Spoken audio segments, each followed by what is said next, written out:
बिस्मिल्लाहिर्रहमानिर्रहीम। अस्सलाम वालेकुम। वेलकम टू माय चैनल दावत इस्लाम। मैं हूं आपका दोस्त शफकत अली ऑफिशियल। उम्मीद करता हूं कि आप सब लोग ईमान के आला दर्जे पे होंगे।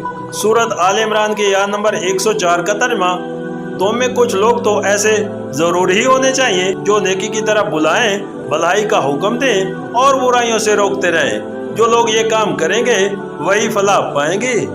सूरत आल इमरान की आयत नंबर 105 का तर्जुमा, कहीं तुम उन लोगों की तरह ना हो जाना जो फिरकों में बट गए और खुली खुली वाज़िया हिदायत पाने के बाद फिर इख्तलाफात में मुब्तला हुए।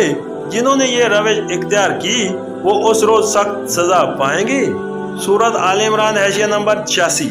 ये इशारा उन उम्मतों की तरफ है जिन्होंने खुदा के पैगंबरों से दीन हक की साफ और सीधी तालीमात पाई, मगर कुछ मुद्दत गुजर जाने के बाद असास दीन को छोड़ दिया और गैर मुतलका ज़िमनी और फ़रई मसाइल की बुनियाद पर अलग अलग फ़िरके बनाने शुरू कर दिए।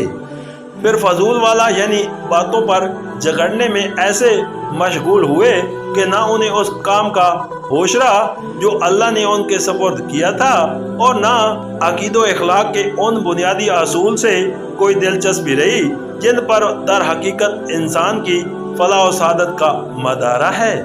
सूरत आल इमरान की आयत नंबर 106 का तर्जुमा, जबकि कुछ लोग सुर्ख रवा होंगे और कुछ लोगों का मुंह काला होगा। जिनका मुंह काला होगा उनसे कहा जाएगा कि नेमत ईमान पाने के बाद फिर तुमने काफराना रवैया इख्तियार किया। अच्छा तो अब इस काफरान नेमत के सिले में अजाब का मजा चख।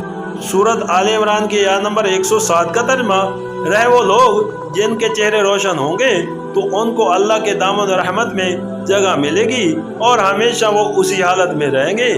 सूरत आल इमरान की आयत नंबर 108 का तर्जुमा, ये अल्लाह के इरशादात हैं जो हम तुम्हें ठीक ठीक सुना रहे हैं, क्योंकि अल्लाह दुनिया वालों पर जुल्म करने का कोई इरादा नहीं रखता।